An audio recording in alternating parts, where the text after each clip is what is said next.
They say every war creates legends, and in Sniper, the White Raven, one broken man rises from tragedy to become a deadly marksman.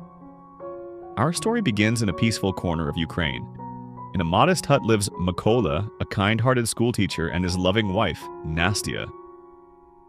Mykola spends his days teaching mathematics, respected by nearly every student, except one troublemaker, Ivan, who mocks him at every chance.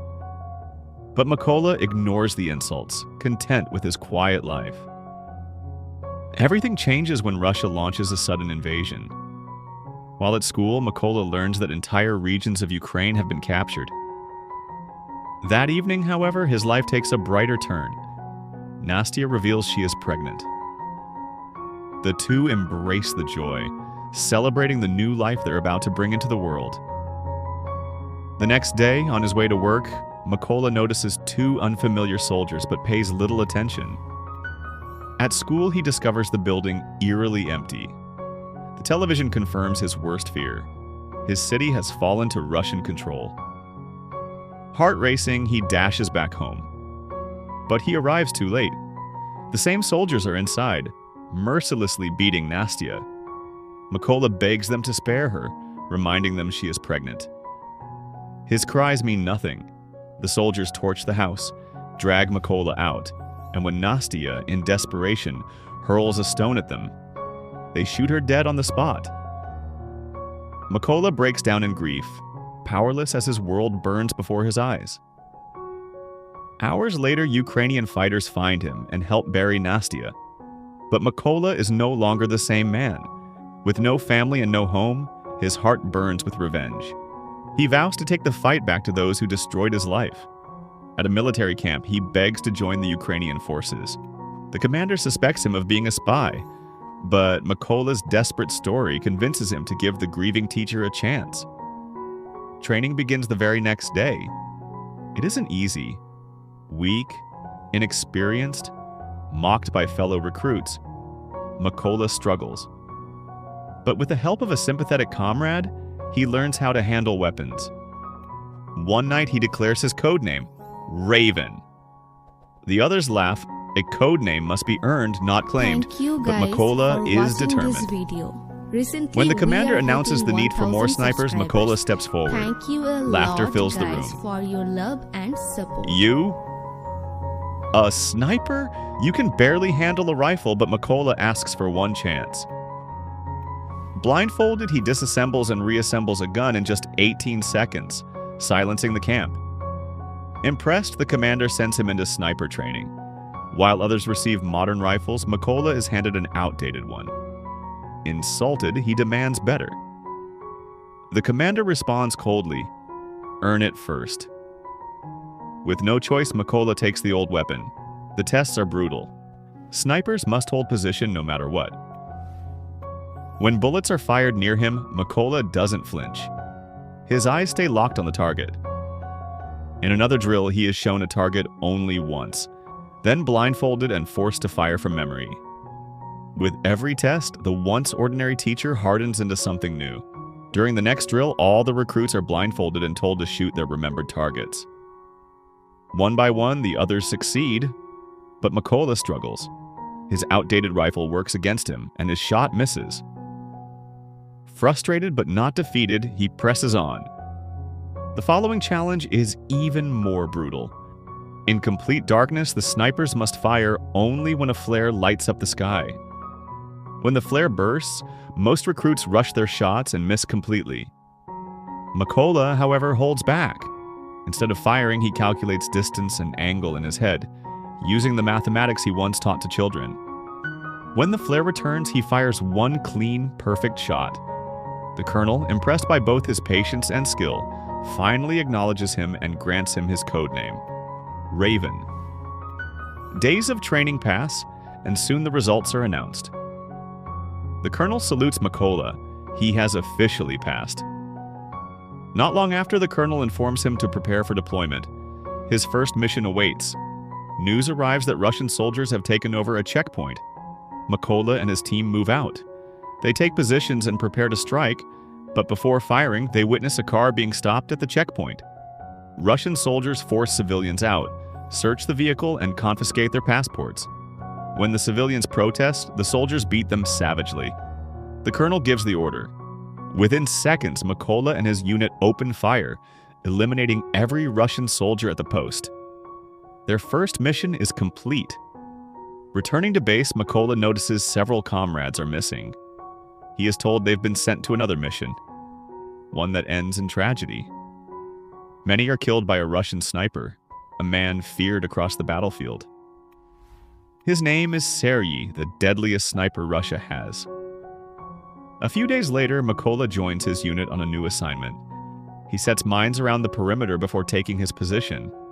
Soon, Russian troops arrive, and among them is Ivan, the same boy who once tormented Mykola at school.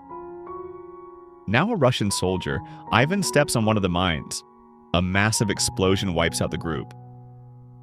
Though Ivan is dead, the colonel reminds Mykola that Ivan chose his path by siding with the enemy. That night at camp, the colonel shares a piece of his own life.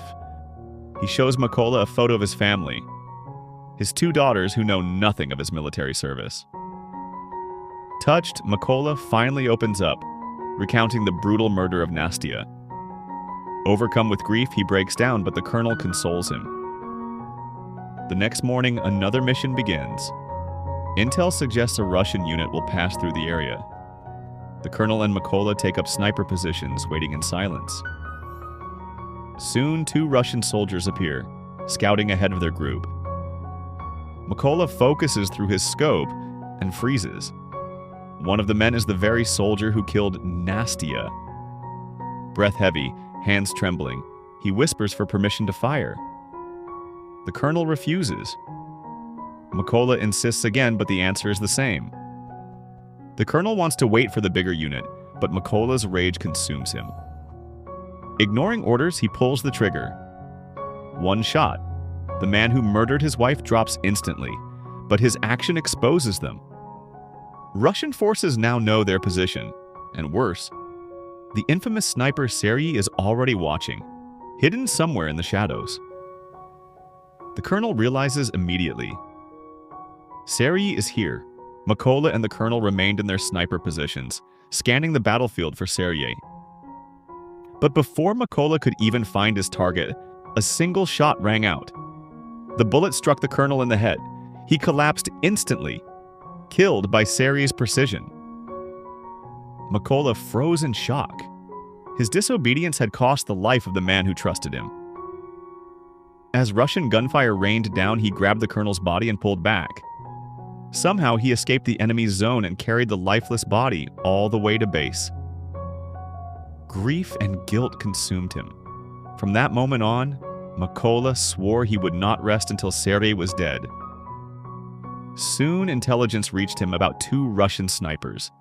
Mykola volunteered for the mission. Setting up his position, he quickly eliminated one target but was wounded in the firefight. Bleeding, he refused to give in, using his last strength to kill the second sniper before retreating to a safe house to recover. While he rested, a call came from the Ukrainian major. They had finally located Sergei, the colonel's killer. At the base, the major gathered everyone and explained. Sergei wasn't just any marksman. He was Russia's most feared sniper, responsible for the deaths of Ukraine's 6 finest shooters. Unlike others, Sergei never shifted positions. He picked a perfect spot and waited for his prey. A plan was made. 2 teams would surround Sergei's stronghold. The first would engage Russian troops head-on. While they were distracted, the second team would flank them. In the chaos, Mykola would infiltrate the building and finish Sergei himself. The mission began. Snipers took their positions. Mykola slipped quietly into the building. 2 Russian guards stood in his way. Both fell before they could react. Advancing deeper, he signaled his team. The Ukrainians unleashed coordinated fire, mowing down the enemy soldiers outside. Realizing his men had gone silent, Sergei grew suspicious. He climbed to the rooftop where another sniper was stationed, only to find the man already dead. At once, Sergei understood. He was surrounded. He radioed for backup, but reinforcements would take 10 minutes to arrive. Hurrying back to his firing post, he spotted something unusual. A small toy left behind by Mykola, one tied to his past life with Nastya. That split second of distraction was all Mykola needed. He attacked from the shadows, stabbing Sari in a brutal fight. The Russian master sniper fell, killed not by a bullet but by Mykola's hands. Another enemy sniper inside the building realized something was wrong, but before he could act, Mykola hurled a grenade. The explosion ended him instantly. Just then, Sari's backup unit stormed in, unaware their leader was dead. They called out for him, but instead Mykola answered through the radio. "You're all going to die." With that, he shot their truck driver, causing chaos. The Russian soldiers scrambled for cover, only to walk straight into the Ukrainian sniper's trap. Within moments, the entire unit was annihilated. Days later, Mykola returned to Nastya's grave. Standing silently before her, he knew his promise had been fulfilled. The men who murdered his wife and the colonel were gone. He swore to her spirit that he would continue fighting for his country until his very last breath.